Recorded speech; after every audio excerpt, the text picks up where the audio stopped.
Oke, moderator untuk pemateri pertama, nama Agus Mulyana, merupakan Kadif PAO, jenis kelamin laki-laki, tempat lahir Bandung 3 Agustus 1997, status pelajar mahasiswa, agama Islam, alamat Kampung Miji RT 1 RW 12, Tanjung Jaya, Kecamatan Cikancung, Kabupaten Bandung. Nomor HP, bila ada yang perlu silahkan ditulis. Emailnya agus.mulyana3897@gmail.com.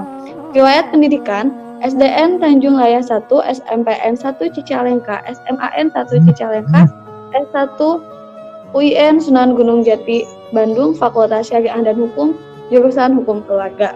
Organisasi, apa ini? Dewan Basketball, SMP hingga SMA, HMJ Hukum Keluarga, periode 2018-2019 dan 2019-2020, anggota UPTKI pada tahun 2018, anggota Humas dan Jaringan Hima Aswaja 2018-2019, Kabid PAO Hima Aswaja 2019 hingga kini, anggota HMI Cabang Kabupaten Bandung 2018, anggota Infokom LDMI Lembaga Dakwah Mahasiswa Islam HMI 2019-2020. Prestasi, juara 3 basket se-Jawa Barat DKI Banten 2012, juara 1 2 Al-Maksum Cup 2013-2015, juara 2 Perbasi Cup, juara 1 Gebiar Syarkum Basketball 2020. Pada Bapak Moderator, kami persilahkan.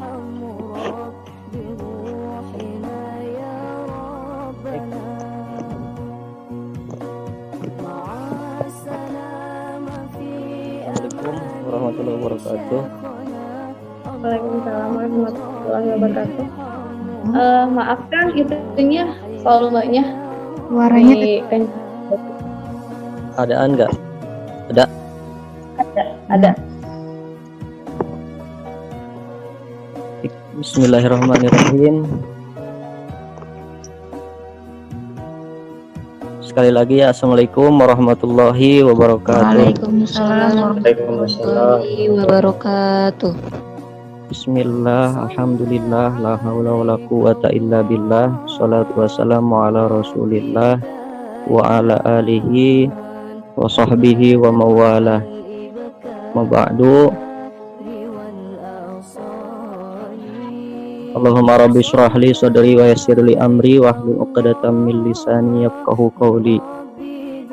Pertama, yang paling utama, marilah kita panjatkan puji dan puja kehadirat Allah Subhanahu wa taala, yang mana pada kesempatan kali ini saya diberi amanah untuk menjadi moderator, sekaligus alhamdulillah dalam kesempatan ini disehatkan, dapat bertemu walaupun dalam Zoom dengan teman-teman Hima Aswaja, baik panitia, peserta maupun pemateri kali ini. Salawat serta salam semoga tercurah limpah pada junjungan alam Habibana wa Nabiyana Kanjeng Nabi Muhammad Sallallahu Alaihi Wasallam. Sebelumnya menyapa dulu ya mungkin kepada teman-teman, apa kabar hari ini? Bisa di on kan dulu. Alhamdulillah baik, luar biasa. Alhamdulillah. Dilihat dari yang masuk pun banyak ya, kurang lebih 30 orang. Mungkin langsung saja kepada pembacaan CV pemateri bersama nama Profesor Dr. Rosihon Anwar MAG, tempat tanggal lahir Kuningan 15 September tahun 1969, anak dari pasangan keluarga Kiai Haji Muhammad Aman almarhum almarhumlah, status sudah menikah. Riwayat pendidikan formal SDN Bayu Asih Ciwaru tahun 83, MTS NU Buntet Cirebon tahun 86, Man U Buntet Cirebon tahun 89, 4 UIN Sunan Gunung Jati Bandung S1 tahun 93. Yang kelima IAIN Syarif Hidayatullah S3 2005 Jakarta. Non formalnya pendidikan di Pondok Pesantren Buntet Cirebon dari mulai tahun 83 sampai tahun 89. Yang kedua, staf pengajar di Fakultas Usuluddin UIN Sunan Gunung Jati Bandung. Yang ketiga, aktif dengan menjadi anggota Dewan Tahqiq Departemen Agama Republik Indonesia. Yang keempat, mengajar di Pascasarjana UIN Sunan Gunung Jati Bandung, mengajar di Akper Kabupaten Bandung, Kabupaten Sumedang. Yang kelima, pengurus wilayah Nahdlatul Ulama Jawa Barat, Direktur Lembaga Studi Al-Quran Lestuta Bandung. Yang keenam, pengurus wilayah Persatuan Tarbiyah Jawa Barat.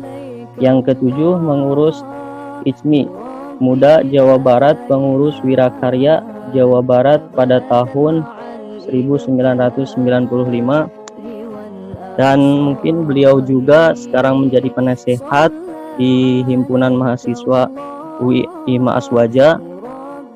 Sekaligus juga sekarang beliau diamanahi sebagai Wakil Rektor 1 UIN Sunan Gunung Jati Bandung.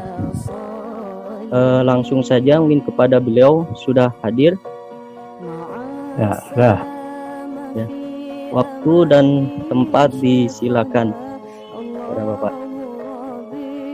Bismillahirrahmanirrahim. Assalamualaikum warahmatullahi wabarakatuh. Waalaikumsalam.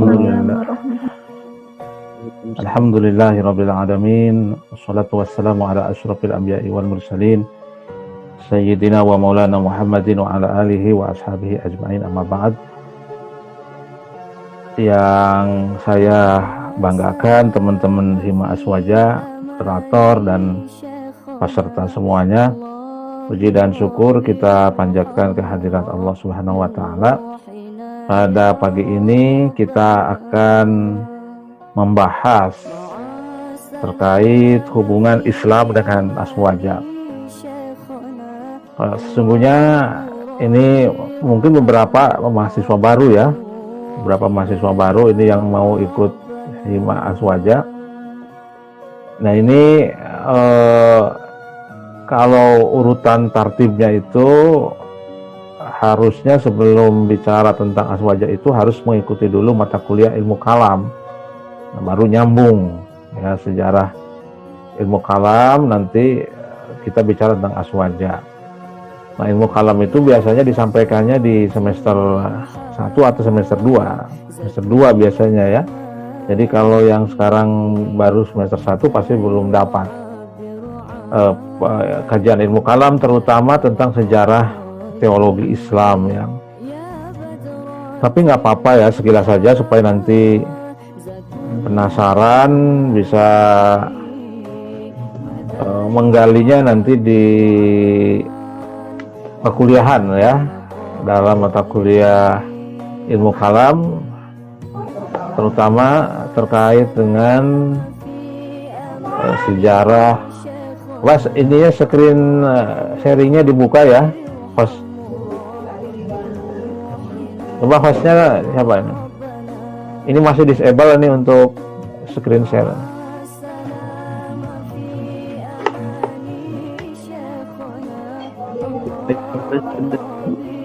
Sudah? Sudah, Pak. Oke.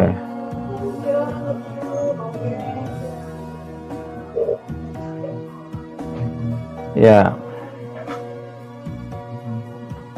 Ini singkat saja ya. Sejarah singkat. Jadi di UIN Bandung itu memang ada banyak Aswaja atau Ahlus Sunnah wal Jamaah. Nah, saya tidak tahu, ini sudah lama juga tidak mengikuti perkembangan Hima Aswaja ya, karena di masa pandemi ini juga kita agak terbatas. Mudah-mudahan Hima Aswaja tetap berjalan aktivitas-aktivitasnya melalui berbagai media ya, jangan sampai beku, jangan sampai terhenti. Istilah Ahlussunnah ini sudah ada sejak generasi pertama Islam pada kurun yang dimuliakan Allah, yaitu generasi sahabat, tabi'in dan tabi'it tabi'in. Jadi sudah istilah Ahlussunnah itu sebenarnya sudah ada semenjak dulu, ya kan. Kita mengenal ada Ahlussunnah ya, atau Ahlul Hadis. Itu sudah dikenal ya sejak dulu. Dalam hadis iftiraq itu, atau iftiraq itu hadis tentang perbedaan atau aliran-aliran ya. Al-iftiraq karena Islam itu terdiri dari beberapa firqah ya. Kita misalnya mengenal ada Asy'ariyah, ada Maturidiyah, ada Mu'tazilah, ada Syiah, ada Jabariyah, Qadariyah, Murji'ah ya. Nah, itu diantara sekte-sekte atau firqah dalam Islam. Nah, istilah Ahlussunnah ini diikuti oleh kebanyakan ulama salaf rahimahullah. Jadi ulama-ulama salaf atau ulama-ulama terdahulu itu sering juga disebut dengan Ahlussunnah ya. Jadi ada Ahlussunnah wal Jamaah. Jadi kita bicara tentang Ahlussunnah terlebih dahulu. Nah, jadi sebelum yang ini ya, sebelum yang itu ada hadis Nabi yang mengatakan ma'ana alaihi wa ashabi. Jadi itu hadisnya sangat panjang. Jadi kira-kira Nabi menjelaskan bahwa umatnya akan terbagi kepada 73 kelompok. Dari 73 kelompok itu ada 72 hanya satu saja yang masuk surga, yaitu ma'ana alaihi wa ashabi. Mereka itu adalah kelompok-kelompok yang mengikuti jalan hidupnya Nabi dan para sahabat. Ma'ana alaihi wa ashabi. Inilah yang kemudian menjadi dasar pemunculan istilah Ahlussunnah wal Jamaah. Kita ada teori lain, versi lain mengatakan bahwa istilah Ahlussunnah wal Jamaah itu dipakai pada masa pemerintahan Khalifah Abu Ja'far Al-Mansur pada tahun 754 Masehi. Jadi sudah beberapa ribu tahun yang lalu. Dan Khalifah Harun Ar-Rasyid. Ini dua-duanya dari dinasti Abbasiyah. Jadi ada setelah Nabi itu kan ada Khulafaur Rasyidin, kemudian ada dinasti Amawiyah, lalu kemudian ada dinasti Abbasiyah.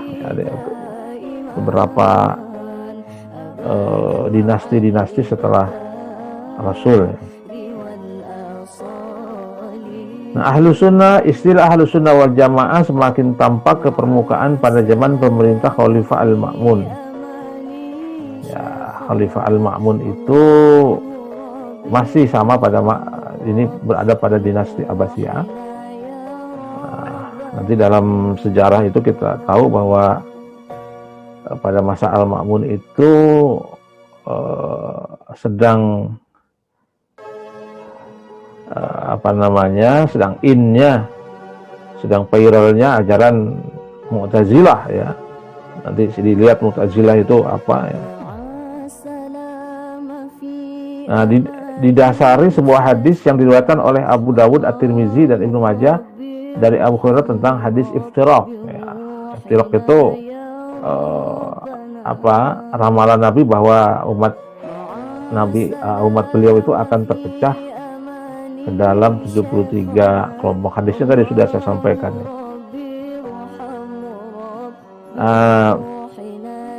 Ahlussunnah wal Jamaah itu ya dalam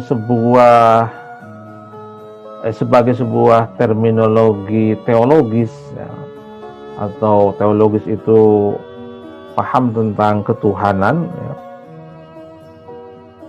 itu muncul sebagai wacana tandingan terhadap paham Mu'tazilah.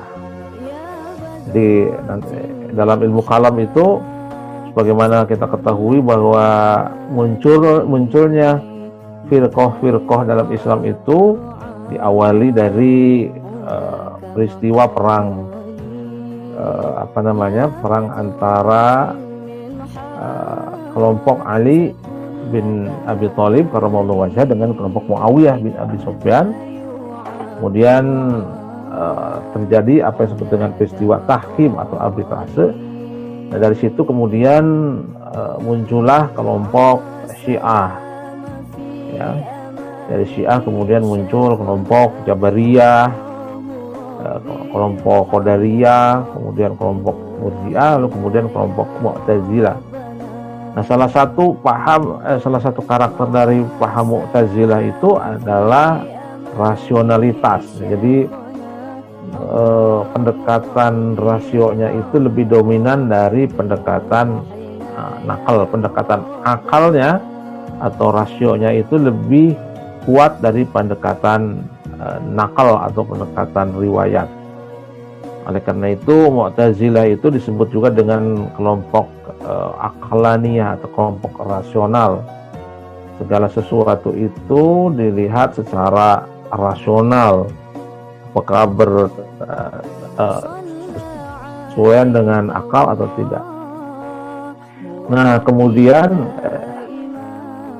tentu paham yang serba rasional itu tidak bisa diterima oleh kelompok yang lain, sehingga kemudian Asy'ariyah dan Maturidiyah. Nah, aliran Asy'ariyah dan Maturidiyah itu kira-kira berbeda dengan Mu'tazilah. Jadi kalau Mu'tazilah tadi terlalu dominan kepada rasio, pada akal, kalau Asy'ariyah ini, jadi Aswaja itu juga untuk menyebut kelompok Asy'ariyah ya selanjutnya. Jadi Asy'ariyah dan Maturidiyah itu kemudian di dalam studi ilmu kalam itu disebut dengan Ahlus Sunnah wal Jamaah. Nah, Asy'ariyah dan Maturidiyah itu berbeda dengan Mu'tazilah dari sisi penggunaan akal. Jadi Asy'ariyah dan Maturidiyah itu di samping menggunakan akal juga menggunakan riwayat. Jadi berada di tengah-tengah lah antara Mu'tazilah yang sangat rasional di sebelah kanan, sebelah kirinya itu ada kelompok Murji'ah yang segalanya itu diserahkan kepada Allah. Nah, jadi Asy'ariyah dan Maturidiyah itu atau Aswaja itu berada di tengah-tengah.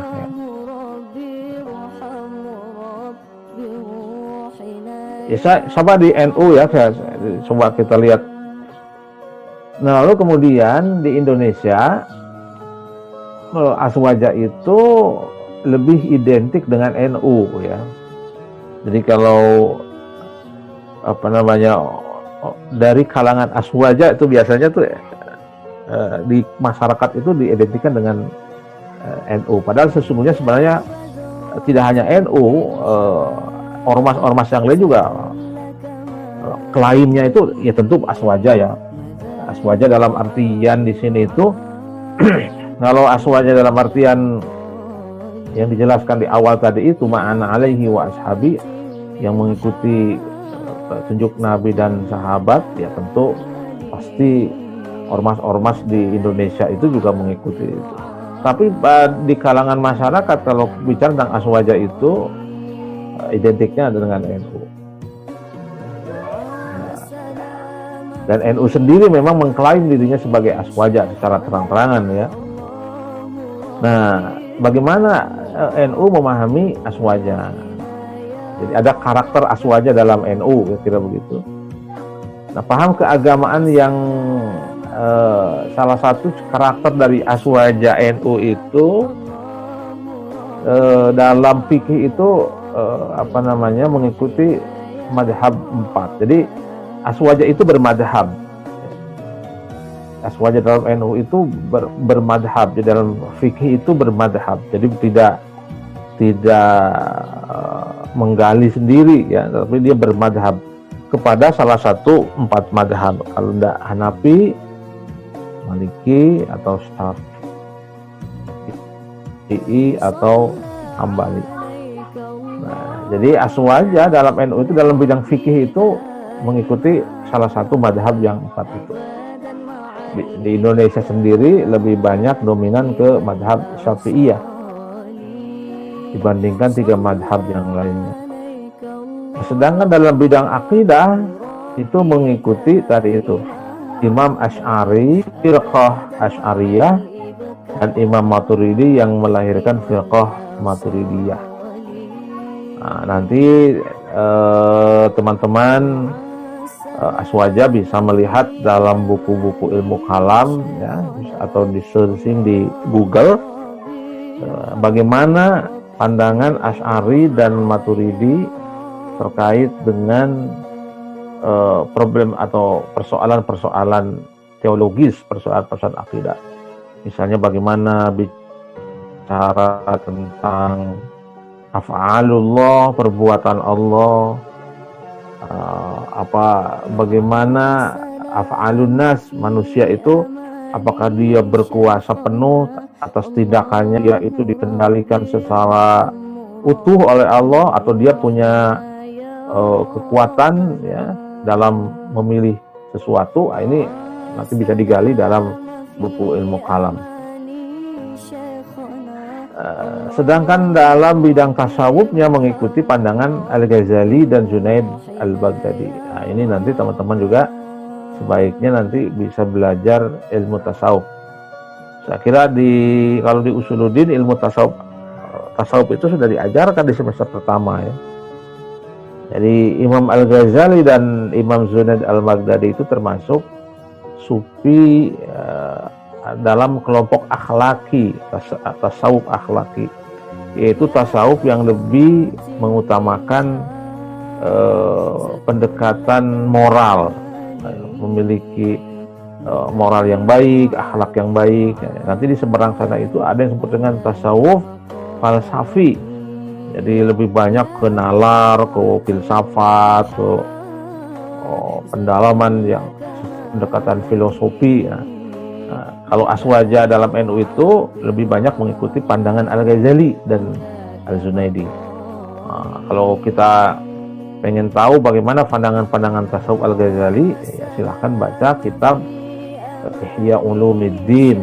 Ya, di Ihya Ulumuddin itu kita bisa melihat pandangan-pandangan Al-Ghazali tentang tasawuf ya, tentang apa itu hidup ya, lalu apa yang harus kita lakukan, bagaimana kita dekat dengan Allah, bagaimana jalannya seperti apa, lalu bagaimana menata hati, semualah itu ada dalam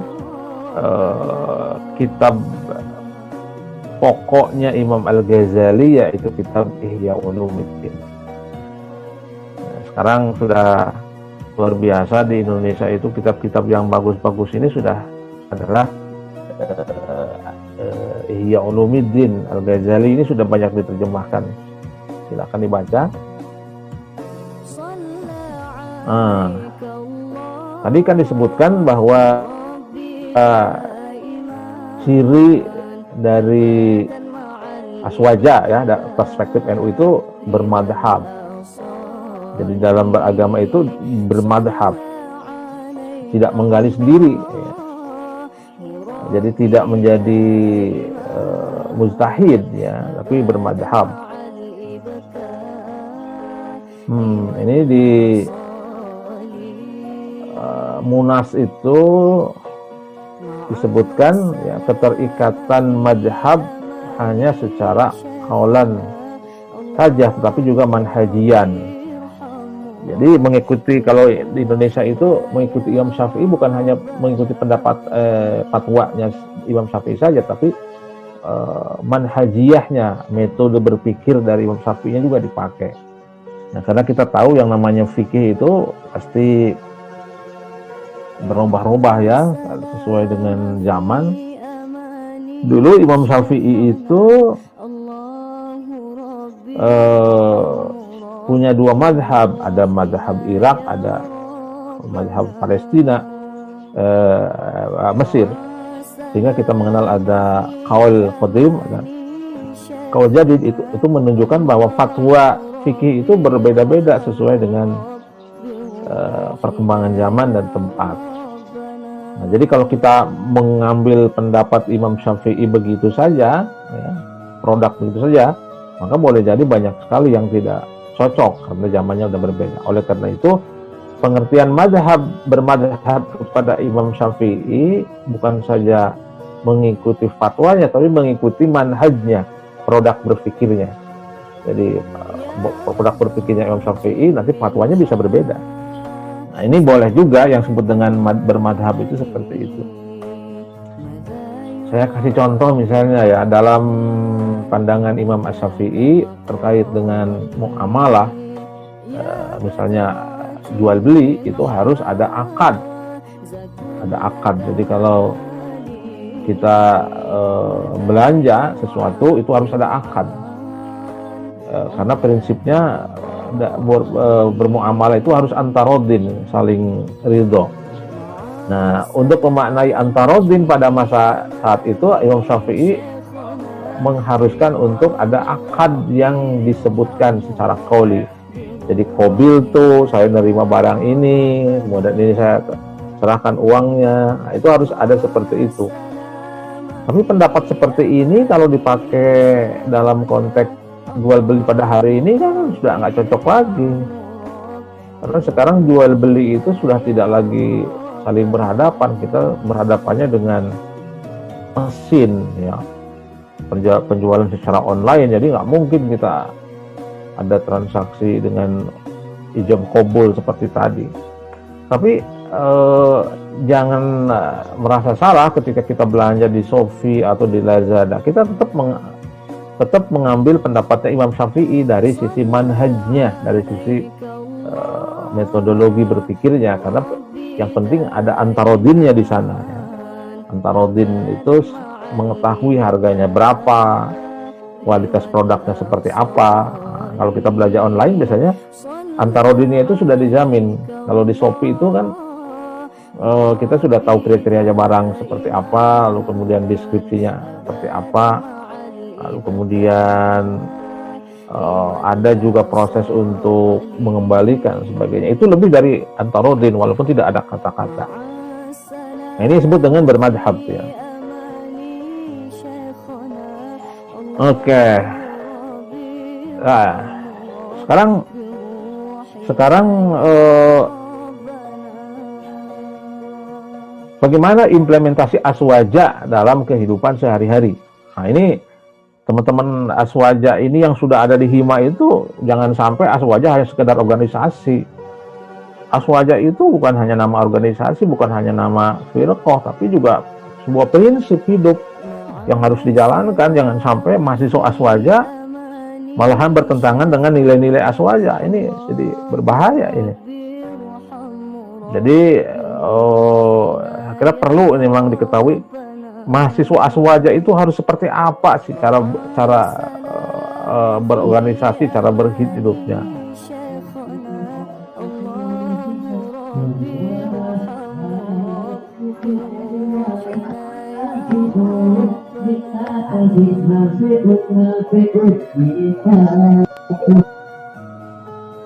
Ya. Nah, coba saya sebutkan beberapa kriteria. Pertama, taqdimun nas alal akal. Nah, cara berpikirnya orang aswaja itu lebih mendahulukan nas daripada akal.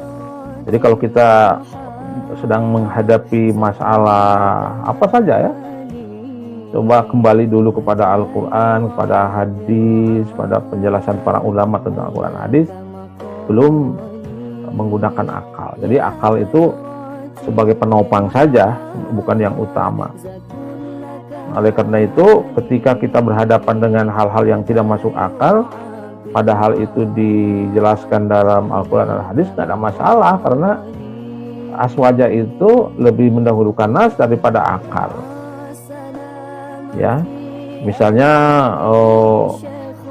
ya aturan-aturan dalam ibadah, misalnya berwudu, kenapa anggota wudunya ada 6, Ya, kenapa yang dibasuh wajah tidak yang lain misalnya di luar 6 itu. Boleh jadi ini tidak masuk akal, tapi karena itu ada nasnya, tidak ada masalah. Karena prinsip asuh wajah itu yang penting ada nasnya, ada teksnya, teks agamanya. Akal belakangan. Jadi dalam Islam itu banyak hal-hal yang tidak bisa diterima oleh akal, padahal nasnya ada. Ya, kita terima. Jadi tidak bisa, asuh wajah itu tidak punya prinsip kalau tidak bisa diterima oleh akal, maka ajaran itu nggak bisa diterima, enggak. Asuh wajah itu yang penting ada dalilnya, ada nasnya, tetap kita terima, kita amalkan walaupun tidak masuk akal. Nah, jadi akal itu sebagai pelengkap ya. Al-muhafadzah 'alal qadimi shalih wal akhdhu bil jadidil aslah. Nah, ini penting ini ya, harus dipahamkan baik-baik ya.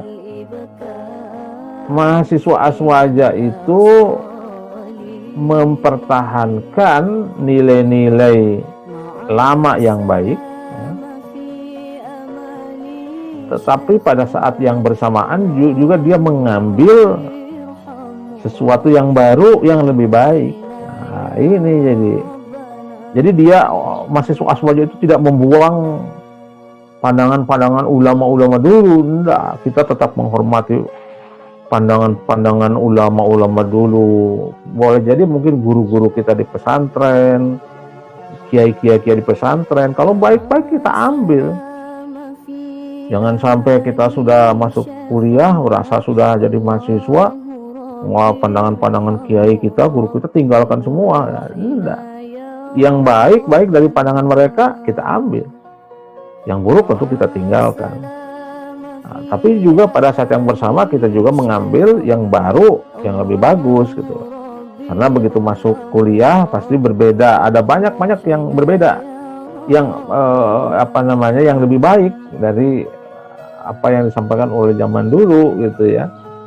Karena kalau kuliah itu kan metodologi pembelajarannya sudah berbeda dengan waktu di SMA atau di aliyah. Nah, jadi tidak mempertentangkan kita, tapi juga menggabungkan. Misalnya kalau santri itu tradisi pesantrennya halakoh, itu bagus halakoh. Halakohnya pakai Zoom, nah, jadi dua-duanya kepake. Jadi jangan merasa karena sudah pesantren nggak mau halakoh. Halakoh itu bagus ya, duduk bareng-bareng bersama. Kalau malam Jumat marhabanan, baca Yasin. Itu, tapi karena ini zaman ini kayaknya Zoom. Jangan karena dulu kiai kita nggak mengajarkan Zoom, maka kita nggak mau. Ini kiai nggak mengajarkan, bid'ah dolalah, nggak begitu. Asuh wajah itu menatap ke depan, tapi juga tidak lupa belakang. Nah, jadi al-muhafadzah 'alal qadimi shalih wal akhdhu bil jadid. Pun dalam berbagai pandangan-pandangan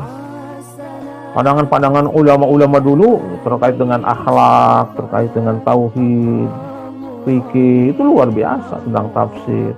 Tapi kan yang modern itu kan yang unggul kan ya orang-orang sekarang. Tentang teknologi, tentang pengetahuan, ya ambillah gitu.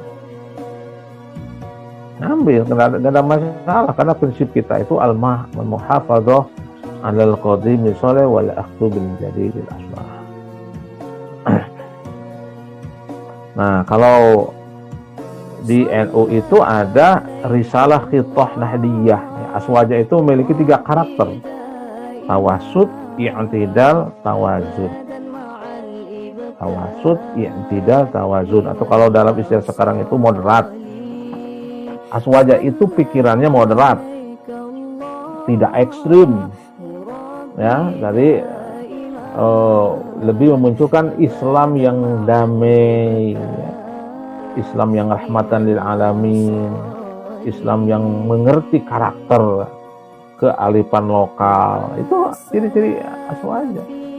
Jadi mahasiswa asuh wajah itu harus punya prinsip moderat, ya. Tidak gampang menyalahkan orang lain, ya, senantiasa menghargai perbedaan pendapat, tidak boleh merasa benar sendiri. Nah, itu bukan aswaja. Jadi aswaja model risalah Qithah Nahdiyah itu ada tawasud, ada i'tidal, ada tawazun. Ini ada beberapa ciri lain sebenarnya. Tawasud apa? Karena penjelasannya luas. Nah, prinsip-prinsip yang digunakan itu ya, atau mabadi khairu ummah dalam membentuk masyarakat aswaja yang ideal dan terbaik itu ada al-sid, sid, jujur, amanah, wal wafa bil ahad, memenuhi janji, al-adalah, adil, at-ta'awun, kerjasama, istiqomah. Nah, itu prinsip-prinsip yang harus ada di aswaja. Jadi mahasiswa-mahasiswa aswaja itu jujur, amanah, kalau berjanji dia tunaikan, ya, berlaku adil, saling membantu, ya, itu ciri-ciri aswaja. Nah, jadi kalau ada mahasiswa itu tidak sidik, ya, sering berbohong, sering berdusta, atau kalau diamanati dia khianat, nah itu bukan aswaja.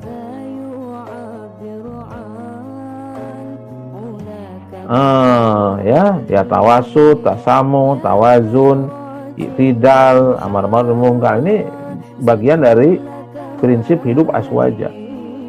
Ya, tawasud moderat, lalu kemudian tasamu, toleran. Nah, toleran itu ya menghargai perbedaan. Ya. Ini teman-teman yang dulu dari pesantren, ya, yang biasanya di pesantren itu kan satu warna, ya. Kalau yang kuliahnya pesantrennya di mohon maaf misalnya di NU atau di Persis atau biasanya satu warna saja yang diajarkan. Begitu masuk ke perguruan tinggi, memang tugas perguruan tinggi itu seperti etalase, ya. Jadi kalau mahasiswa itu biasanya dulu itu kalau belanja sabun itu di warung-warung gitu, ya. Sabunnya itu hanya satu saja, Asepso, obat gatal, ya. Nggak ada merek-merek lain. Begitu masuk ke perguruan tinggi atau begitu dia datang ke toko, ke mall, ternyata sabun itu bukan hanya Asepso, ada Lux, ada macam-macam, ya. Ada mungkin ada puluhan. Nah, jadi tentu puluhan-puluhan itu memang harus tahu wawasan mahasiswa harus tahu bahwa ternyata sabun itu bukan hanya satu, banyak gitu, supaya nanti dia ketika ada orang mengatakan, oh kamu sabunnya apa, sabun saya Lux, oh, nggak ada Lux, sabun itu hanya ada Asepso, karena dia tahunya hanya Asepso saja, padahal sabun itu banyak. Begitu juga dalam memahami Islam, yang biasanya cara beribadahnya seperti NU, begitu masuk ke Masjid UIN, di UIN itu kan banyak ragamnya, ada yang Persis, ada, ya. Jangan lantas kemudian menjadi apa, ya, istilahnya anak sekarang itu baper atau apa, ya. Jadi begitu ngelihat berbeda dengan kita, wah, langsung ngomel, langsung. Tidak begitu. Seperti tadi itu, oh ternyata sabun itu bukan hanya Asepso, ada juga, ya. Nah, oh ternyata cara sholat subuh itu ada ragamnya juga, ya, ada yang kunut, ada yang tidak. Jadi wawasan kita terbuka. Nah, itu kemudian ada nilai tasamuhnya, tolerannya. Bagaimana supaya kita toleran? Ya kita harus banyak membuka wawasan, harus sering-sering datang ke mall supaya kita tahu bahwa barang itu bukan hanya satu. Wah, ternyata sabun itu jenisnya bukan hanya satu. Bahkan sendal itu bukan hanya sendal swallow, ada sendal yang lain juga ternyata mereknya. Jadi ketika orang lain memakai sendal bukan swallow, oh kita paham. Nah itulah perlunya kita kuliah, karena kuliah itu seperti mahasiswa itu dibawa ke mall, etalasenya banyak macamnya. Nah, tentu maksudnya bukan kita harus beralih dengan apa yang kita yakini selama ini, tapi tujuannya supaya kita memahami keragaman, gitu, ya. Jadi terbuka dengan perbedaan pendapat. tidak benar, yang lain yang salah, saling mengkafirkan, saling membid'ahkan. Nah, itu bukan sikap aswaja. Lalu kemudian aswaja itu juga amar ma'ruf nahi mungkar ya. Di aswaja itu juga nih, hima aswaja itu harus punya prinsip amar ma'ruf nahi mungkarnya kayak gimana nih? Harus punya aksi untuk masyarakat seperti apa amar ma'ruf nahi mungkarnya. Coba bikin produk ya, bikin produk-produk yang konten-konten yang menarik ya di YouTube atau melalui quote-quote yang sederhana gitu, yang menyejukkan, kemudian kita bagi ya, itu salah satu cara amar ma'ruf nahi mungkar pada zaman kekinian ya, seperti itu. Apalagi pada masa pandemi ini sudah susah kita untuk menyampaikan ceramah-ceramah itu. Oh ya. Oke, nanti ada diskusi ya. Bentar nih sedikit terakhir nih. Bagaimana memaknai aswaja konteks hari ini? Aswaja sebagai simbol semangat mempertahankan keyakinan dari ideologi lain. Nah, jadi aswaja ini harus diperdalam dan menjadi keyakinan kita yang dipertahankan ya tadi itu. Toleran, terbuka, menghargai keragaman, itu harus dipegang, gitu. Harus dipegang. Aswaja sebagai simbol sikap keberagaman yang moderat, toleran, terbuka. Terbuka harus mau mendengar pandangan orang lain, harus mau membaca pikiran orang lain, jangan hanya sendiri saja. Pak, ini kalau kita tertutup itu nggak akan kuat kuliah itu. Karena di kuliah itu banyak pandangan nanti disampaikan. Aswaja sebagai simbol menempatkan warga. Nah, ini untuk yang hadirin ya. Ya, saya kira itu. Moderator ada waktu nih, silakan. Ya, baik Pak. Terima kasih Pak Prof yang sudah memaparkan penjelasan mengenai tadi tentang hima aswaja, begitupun tentang keislaman yang berhubungan dengan aswaja. Pada teman-teman mungkin kali ini dibuka sesi diskusi, barangkali ada yang ditanyakan terkait tadi pemaparan dari Bapak Profesor. Silakan kepada teman-teman.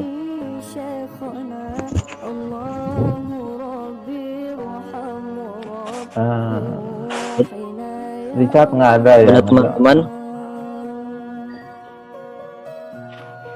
Ya.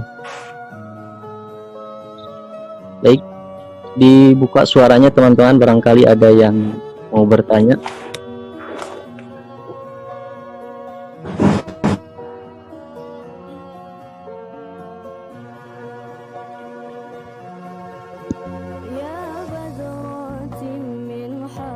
Gimana teman-teman? Ada yang mau ditanyakan terkait tadi pemaparan tentang wawasan keaswajaan, baik dari hubungan Islam dengan hima aswaja atau dengan aswaja?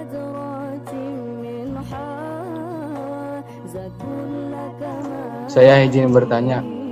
Ya, boleh. Enggak. Ya, mohon maaf sebelumnya, saya izin bertanya. Pada zaman sekarang banyak yang mengaku-ngaku sebagai Ahlussunnah wal Jamaah, tetapi pada tindakannya itu berseberangan gitu. Contohnya ada kelompok-kelompok yang mengaku sebagai manhaj salaf, Ahlussunnah wal Jamaah, tapi suka membidah-bidahkan seperti maulidan, marhabaan. Bagaimana itu Pak Ustadz gitu, Pak Profesor, gimana sikap kita menyikapinya? Ya. Mereka itu suka membidah-bidahkan itu mengaku sebagai Ahlussunnah wal Jamaah juga. Ya. Baik. Ya, kalau kan saya sebagaimana saya jelaskan tadi bahwa aswaja ini seperti merek ya, seperti merek. Ya, yang namanya kecap nomor 1 itu semua orang pasti mengaku kecap nomor 1. Ya, tidak ada masalah, silakan aja orang itu mengklaim, boleh saja kan sebagai warga. Cuman kita sudah punya indikator-indikator bahwa aswaja model kita itu aswaja yang tadi. Misalnya begini, sempat membidah-bidahkan itu. Itu kan sebenarnya kalau tadi lihat dari prinsip-prinsip aswaja itu, pertama kan harus terbuka. Terbuka itu artinya sebelum kita membid'ahkan itu, sebaiknya kan ada jalan diskusi.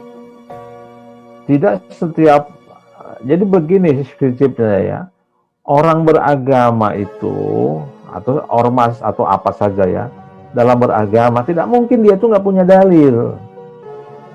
Nah, oleh karena itu sebelum kita menghakimi orang lain ya, kan ada jalan berdiskusi, ya, bisa berdialog, dalilnya seperti apa, segala macam, baru kemudian kita membid'ahkan segala macam. Jadi pada prinsipnya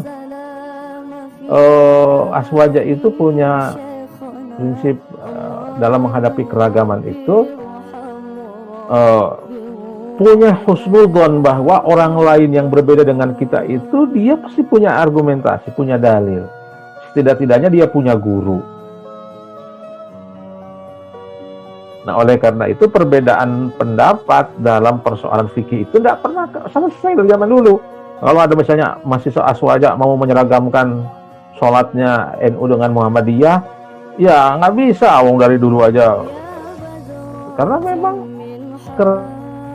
perbedaan seperti itu, perbedaan yang diperbolehkan dan mungkin terjadi karena interpretasi dan sebagainya. Nah, kita sebagai mahasiswa tentu, kalau saya sarankan jangan mencontoh tindakan-tindakan seperti itu. Nah, jadi kalau kita sekarang sudah masuk perguruan tinggi ya, ke UIN kita, kampus kita, lalu kemudian kita belajar semester 1, semester 2, semester 3 dan seterusnya, wawasan kita kan semakin terus terbuka. Kita sudah masuk ke dalam mall. Mulainya mall yang dekat dengan kampus itu apa? Di Bandung gitu ya, Borma mall bukan ya? Bukan kali ya. Ya, kemudian kita datang ke yang lebih luas, ya, kemana, ke BIP atau kemana lah yang luas, atau ke semakin luas. Kan begitu. Semester 1 mallnya kecil, semester 2 mallnya semakin gede, semester 3 mallnya, semester 8 ya, udah mall yang paling gede itu udah dikunjungi. Nah, ketika Anda sudah masuk ke mall yang besar, wawasan Anda tentang barang-barang itu menjadi sangat luas kan. Itu artinya begitu Anda selesai jadi sarjana, wawasan kita tentang Islam itu luas gitu, nggak sempit. Jadi ketika kita ada menemukan ada orang, loh kok beda dengan saya ya sholatnya, kok kayak begini sih sholatnya ya? Oh, kita nggak GR karena kita tahu bahwa terkait dengan sholat itu fikih itu ada beragam-ragam. Kita yang biasa doa iftitahnya Allahu Akbar kabira walhamdulillahi katsira, kemudian mendengar teman kita, loh kok berbeda? Oh, nggak ada masalah karena kita sudah belajar tentang hadis, bahwa hadis tentang doa iftitah itu bermacam-macam. Coba sekarang nih teman ini perhatikan ya, doa tentang doa yang kita baca ketika kita ruku dan sujud, riwayatnya itu bukan hanya satu, bisa ada 4 dan bacaannya berbeda-beda. Nah, itu kan yang menyebabkan mungkin ormas yang ini mengambil hadis yang ini nggak ada masalah. Perbedaan-perbedaan itu tidak. Nah, jadi kalau saya sarankan, kita kalau misalnya kita mendengar ada orang yang membid'ahkan apa yang kita lakukan, kalau kita yakin punya argumentasi atau kita punya guru yang menjelaskan, udah biarkan saja ya. Jadi prinsip beragama itu kita harus yakin dengan apa yang kita amalkan. Tidak boleh kita ragu. Misalnya Anda sholatnya, bener nggak ya saya sholatnya kayak begini, jangan nggak bener, wah bahaya tuh. Jadi kalau misalnya Anda sudah terbiasa dengan kunut, ya sudah teruskan, nggak ada masalah. Karena kunut juga ada dalilnya. Yang tidak kunut, ya teruskan, nggak ada masalah gitu. karena juga ada riwayatnya. Nah, jadi sudah kita, jadi prinsip lakum dinukum waliyadin itu juga berlaku dalam keberagamaan internal. Nah, justru tugas-tugas teman-teman Aswaja ini, karena kan setiap zaman itu ada generasi-generasi. Saya harap ini minimal yang mahasiswa Aswaja ini, nggak tahu jumlahnya ada berapa, jangan punya prinsip yang tertutup ya, yang tidak toleran, sebentar-sebentar menyalahkan, sebentar-bentar membid'ahkan, sebentar-bentar mengkafirkan, apalagi menjadi kelompok radikal. Janganlah. Jangan. Jadi Aswaja itu tidak ada itu potongan radikal itu. Jadi oleh karena itu pembinaan Aswaja juga harus bagus ini. Siapa ketuanya? Agus sekarang Aswajanya. Agus ya? Bukan Pak, Aryana Effendi ketuanya sekarang. Oh, nggak hadir sekarang. Hadir Pak tadi. Ada ya? Hadir, ya hadir. Hadir. Hadir. Coba itu Ramdhani ya. Ini bikin kegiatan-kegiatannya yang tadi itu mengarang-arang, misalnya nanti dapat apa, nanti kan pembicaranya bisa banyak kan. Saya juga asal zoom aja ya, karena sekarang mah lagi begini ya. Nanti bisa saya, bisa Prof juga, bisa di jadwal aja, nggak apa-apa. Misalnya nanti saya pengajiannya setiap waktu kapan, nggak ada masalah, silakan, asal jangan bentrok aja. Lalu kemudian nanti Prof Juhaya terus Pak Doktor Tatang Askarudin yang juga suka biasa dimanfaatkan teknologinya ya. Jadi inilah tantangan kita Aswaja ya, untuk menghadapi kelompok-kelompok yang mudah membid'ahkan ya, untuk kelompok-kelompok yang mudah mengkafirkan. Justru itu tidak begitu Aswaja. Nah, jadi kalau nih Ramdhani yang ketua Aswaja ini tiba-tiba lulusan Aswaja masuk ada kelompok yang sebentar-bentar membid'ahkan, kemudian pakai HP bid'ah, gitu. Hari mainnya pakai laptop itu, selalu awal atau HP yang laptop. Jadi lamun tersebar bid'ah, tong pakai motor, pakai onta ke kampusna, onta vlog gitu. Terus bajunya tuh pakai sorban aja, pakai gamis, gitu. Tong pakai sepatu. Sepatu.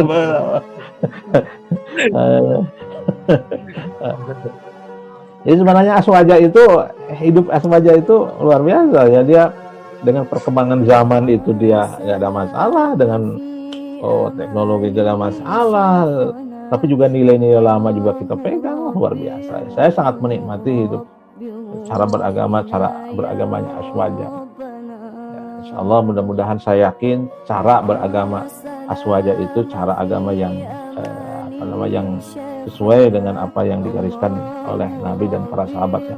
Ma'ana alaihi wa ashabi. Kira itu saja ya, udah jam 10 nih. Agus ya.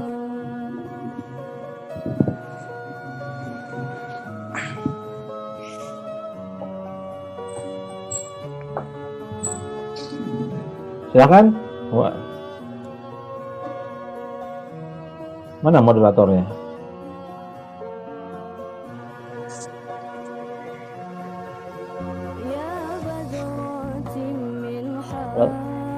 Cek.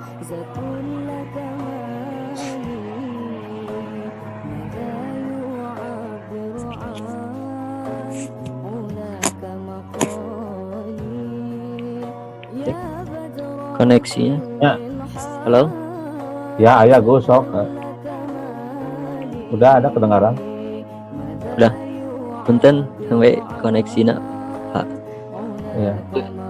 Bagaimana Kang Agung? Mungkin sudah cukup ya penjelasan tadi dari Bapak Prof. Selanjutnya mungkin ada pertanyaan selanjutnya dari Kang Edi. Mangga Kang Edi untuk mengutarakan pertanyaannya. Oh, masih ada pertanyaan? Ya Pak. Masih ada. 3 lagi katanya Pak.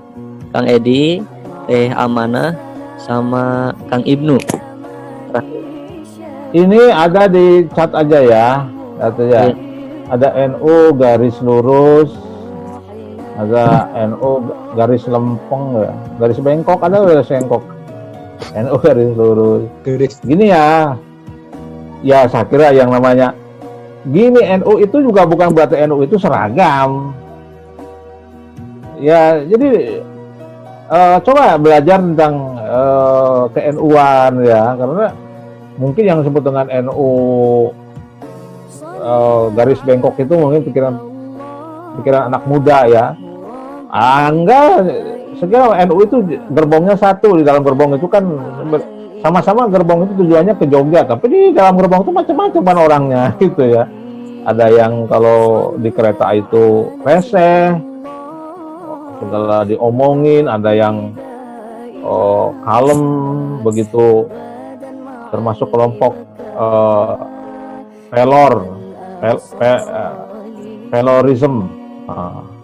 Begitu nempel langsung molor gitu ya, ada gitu macam-macam, tapi kan gerbongnya sama ke sana, sama-sama aswanya. Jadi bagi saya kalau ajaran-ajaran NU, prinsip-prinsip yang tadi itu ya, yang Mabadi'u Khamsah itu, ya saya kira itu masih NU lah. Jadi tidak dikenal dengan ada istilah NU garis lurus ya. NU itu udah lurus. Lalu kemudian apa? Nggak ada, cuma satu aja ya yang dicat itu. Kita semua adalah NU garis lurus. Ya, Pak. Ya, satu lagi. Oh iya, Terakhir. ini hadir di sini ada Pak Kiai Sukri ya. Ya. Oh iya, saya terima kasih ini hadir di sini. Ada, saya lihat begitu ada fotonya. Guru saya ini Pak Kiai Sukri di Sabas. Kiai, punten ya, aduh, ngenten teh aya pangresa ya.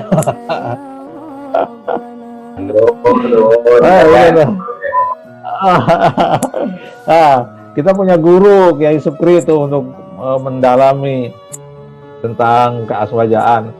Beliau dosen saya juga gitu ya. Jadi yang menerpa saya beliau dulu waktu kuliah. Dimanfaatkan ilmunya. Jadi atau sudah mungkin ya sudah, kecuali saya yang jarang mengisi.